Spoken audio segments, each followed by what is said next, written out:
سورۃ القصص 20واں پارہ آیت نمبر 5۔ اعوذ باللہ من الشیطان الرجیم، بسم اللہ الرحمن الرحیم۔ وَنُرِيدُ أَن نَّمُنَّ عَلَى الَّذِينَ اسْتُضْعِفُوا فِي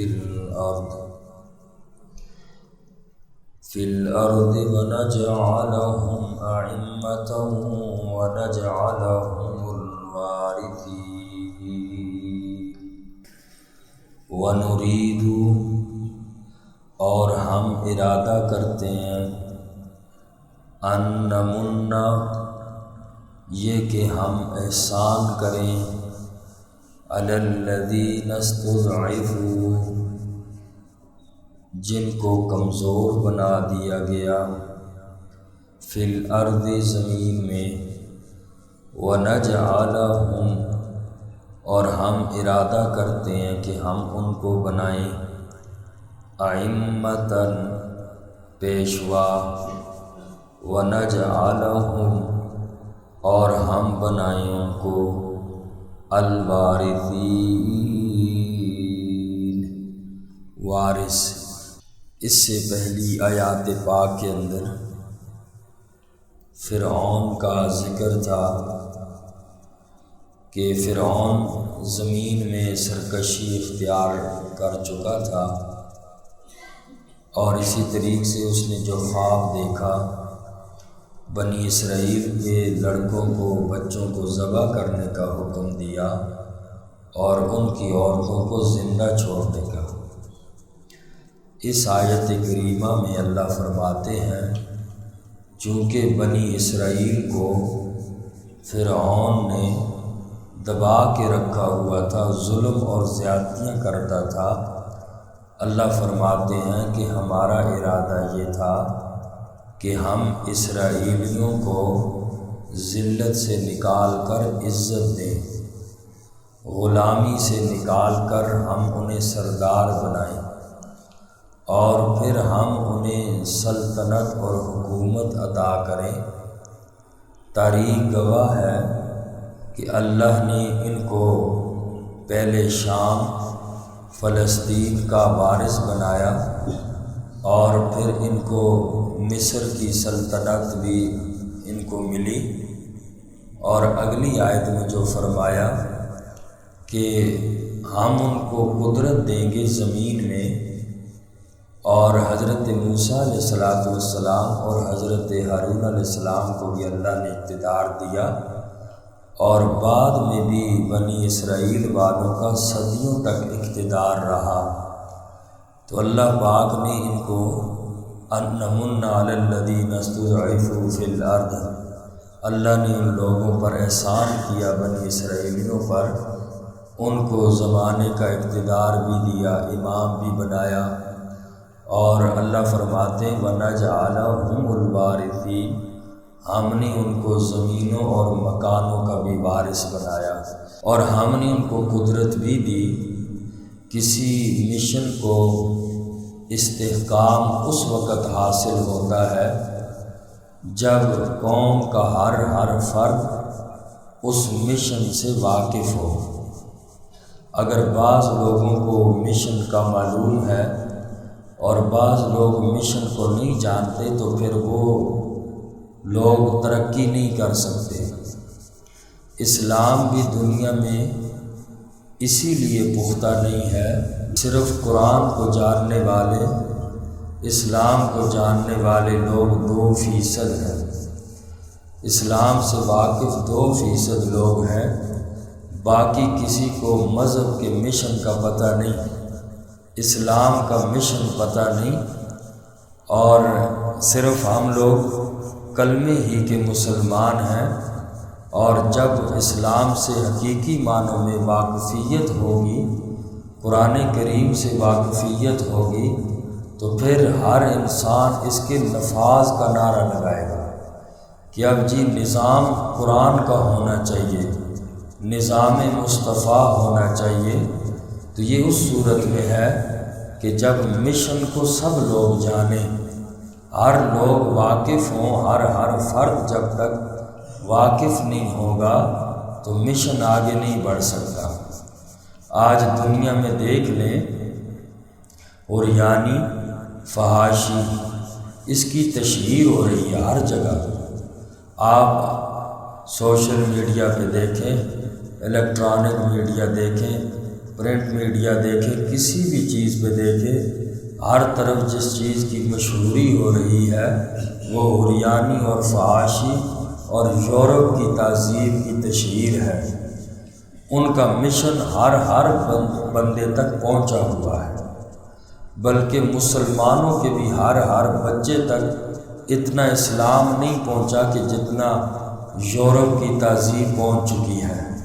عریانی اور فحاشی کی اتنی تشہیر ہو چکی ہے، اب ان کا مشن مضبوط ہو چکا ہے، بچہ اسی کا دل دادا ہے۔ تو یہاں تک کہ اسلامی تقریبات بھی، جو اپنے آپ کو مسلمان کہتا ہے، مسلمان تو درکنار چھوڑیں، جو اپنے آپ کو دیندار کہتا ہے وہ بھی اس سے خالی نہیں ہے۔ ان کا مشن ہمارے گھروں تک بھی پہنچ چکا ہے۔ اسی لیے وہ لوگ کامیاب ہیں۔ جب تک ہم لوگ اپنے اسلام کو، قرآن کو، مشن کو ہر گھر کے اندر نہیں پہنچائیں گے، ہم اس وقت تک کامیاب نہیں ہو سکتے۔ تو اسی طریقے سے اللہ پاک نے بھی فرمایا کہ ہم نے اسرائیلیوں کو قدرت دی، اور ہم نے فرعون اور حامان کو اور ان کے لشکر کو وہ چیزیں دکھائیں کہ جس سے وہ ڈرتے تھے۔ فرعونیوں کو اپنی حکمرانی کے زوال کا بڑا خطرہ تھا۔ اس سے بچنے کے لیے انہوں نے 90,000 بچے کو قتل کیا، مگر اللہ نے فرمایا جس سے وہ ڈرتے تھے ہم وہی کر کے دکھائیں گے، اور پھر تمہاری سلطنت کو میں اللہ ختم کروں گا۔ تو ان آیات میں اسی کا بیان تھا۔ فرمایا وَنُرِيدُ أَن نَّمُنَّ عَلَى الَّذِينَ اسْتُضْعِفُوا فِي الْأَرْضِ، اور ہم ارادہ کرتے ہیں کہ ہم احسان کریں ان لوگوں پر کہ جن کو کمزور بنا دیا گیا ہے۔ اس سے مراد بنی اسرائیل والے ہیں۔ فرعون نے بڑے ظلم ان پہ کیے۔ وَنَجْعَلَهُمْ أَئِمَّةً، اللہ فرماتے ہیں ہمارا ارادہ یہ ہے کہ ہم اسرائیلیوں کو پیشوا بنائیں، وَنَجْعَلَهُمُ الْوَارِثِينَ، اور ہم انہیں زمینوں اور مکانوں کا وارث بنائیں، وَنُمَكِّنَ لَهُمْ فِي الْأَرْضِ، اور ہم ان کو قدرت دیں زمین میں۔ یعنی حضرت موسیٰ علیہ السلام اور ہارون علیہ السلام کو اللہ نے اقتدار دیا، بعد کے بھی بنی اسرائیلیوں کو بھی اللہ نے صدیوں تک اقتدار دیا۔ وَنُرِيَ فِرْعَوْنَ وَحَامَانَ، اور ہم دکھائیں فرعون کو اور حامان کو۔ حامان یہ فرعون کا وزیر تھا۔ وَجُنُودَهُمَا مِنْهُمْ، اور ان دونوں کے لشکر کو، منہم ان میں سے، ما کانوا یحذرون، وہ چیز کہ جس سے وہ ڈرتے تھے۔ ڈرتے اسی بات سے تھے کہ فرعون کی حکومت کا خاتمہ نہ ہو جائے۔ بنی اسرائیل میں بچہ پیدا ہونے والا ہے، تو اللہ پاک فرماتے ہیں جس سے وہ ڈرتے تھے ہم نے وہی کر کے دکھایا۔ انہوں نے جس کی خاطر اتنے بچے ذبح کیے، میں اللہ نے اس بچے کو بھی انہی کے گھر میں پالا۔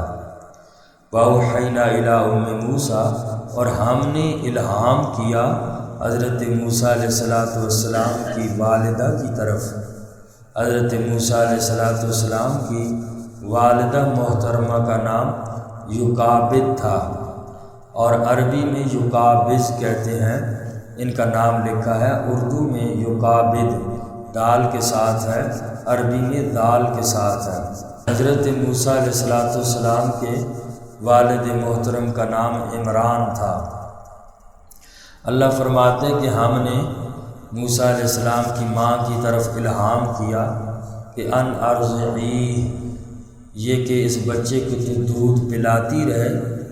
وہی یہی تھی کہ تو اپنے بچے کو دودھ پلا، بچہ پیدا ہو گیا، اگر کوئی خطرہ محسوس کرے تو اس کو اس بحر کلثم میں بہا دینا۔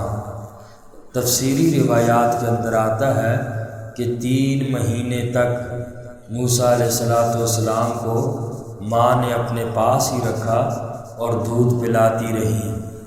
جب خطرہ بڑھ گیا تو حضرت موسیٰ علیہ السلام کی والدہ نے سمندر میں ڈال دیا، صندوق میں رکھ کر حضرت موسیٰ علیہ السلام کو، اور یہ بہتا ہوا صندوق فرعون کے گھر میں جا پہنچا۔ تو فرمایا وَأَوْحَيْنَا إِلَىٰ أُمِّ مُوسَىٰ أَنْ أَرْضِعِيهِ، اور ہم نے الہام کیا موسیٰ علیہ السلام کی ماں کی طرف یہ کہ اس بچے کو دودھ پلاتی رہیں۔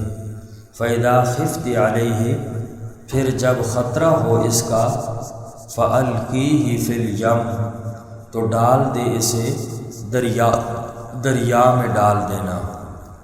حضرت موسیٰ علیہ السلام کی بڑی بہن حضرت کلثوم یہ اس صندوق کے ساتھ ساتھ چل رہی تھی۔ واقعہ تفصیلاً پیچھے ہو چکا۔ وَلَا تَخَافِي وَلَا تَحْزَنِي، اللہ پاک نے الہام یہ کیا کہ اے موسیٰ کی ماں، نہ خوف کھانا نہ غم کھانا موسیٰ کے بارے میں۔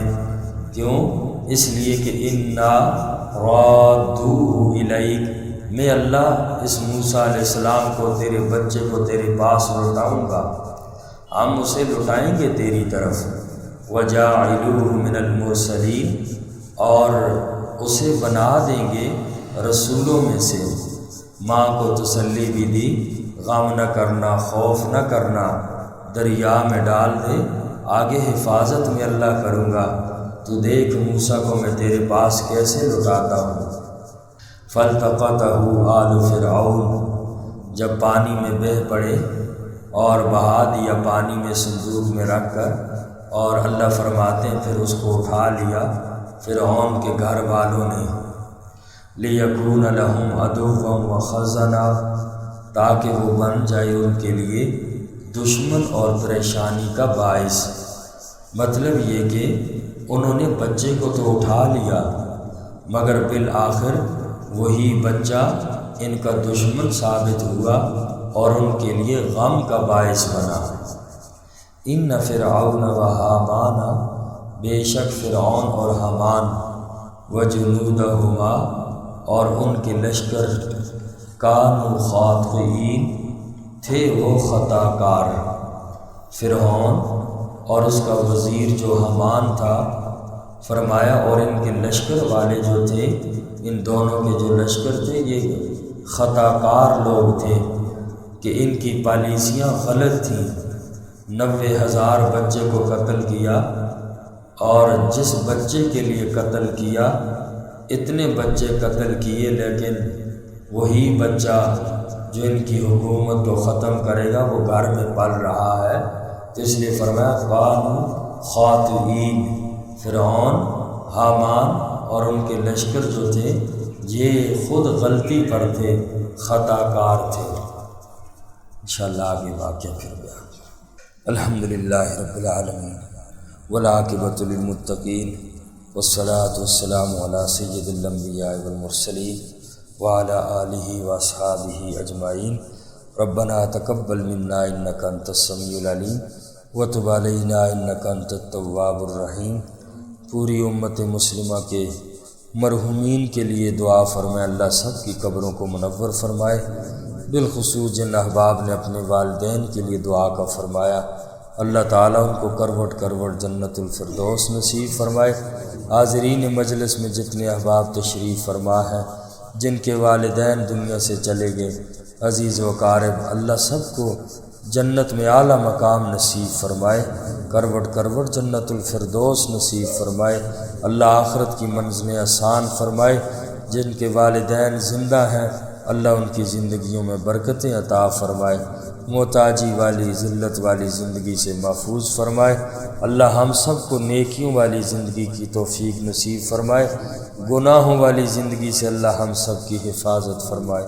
وصلی اللہ تعالی علی خیر خلقہ محمد و آلہ و صحبہ۔